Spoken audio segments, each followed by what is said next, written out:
how are you today, Councilman? How do you respond to folks who are not going to be happy that we raise property taxes again 4.5%?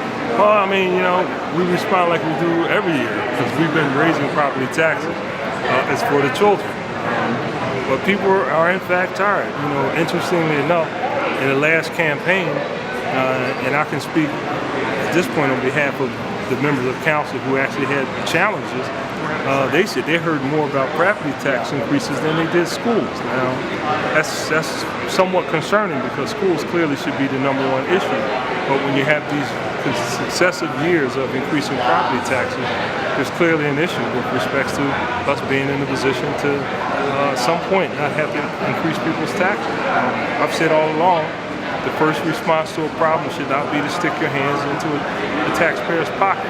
And there's clearly other avenues and other measures that we can implement to help supplement our continued fiscal support for the school district, and we like to enact those. Are you confident that the $30 million will come from the tax lien sales? I spoke to some members of the administration, and they know they're going to sell 1,400 tax liens, but they're not sure if they're going to get $30 million out of it. Are you confident that will happen? What I'm confident of is right now we have upwards of $550 million in uncollected taxes. So I think that we need to very aggressively collect the taxes that are owed to the city and the school district before we continue to take the approach that our first response would be raising everybody's taxes that do pay. I don't think anybody disagrees with that. I'm just wondering if you believe that they're going to the tax liens are going to be. There are $550 million in uncollected taxes. So if there's some concern about the level of revenue that will be generated as a result of a tax collection program, then the opportunity presents itself. $550 million in uncollected taxes. Let's look ahead to September. I know what are some of the things that council is going to deal with looking ahead in September? I know we've got the Councilman Heenan prison bill that's come up. What do you think are some of the major issues that council is going to deal with in September going into December?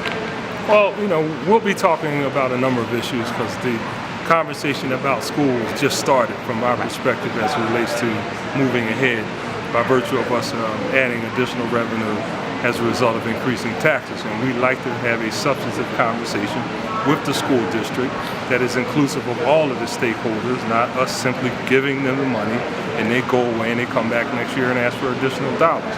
Because we think that there's clearly a process and a way for us to supplement the existing program. We're going to get involved in the energy issue.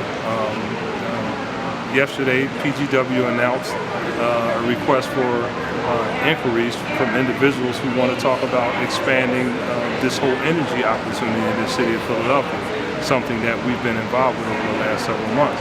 And we think that it is an opportunity that presents us to clearly expand the base as it relates to creating jobs, that creating energy opportunities and new business starts up. So I think that's clearly something we're going to be focused on.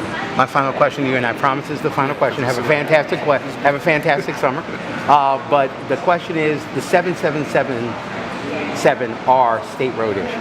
I know it's going back into committee.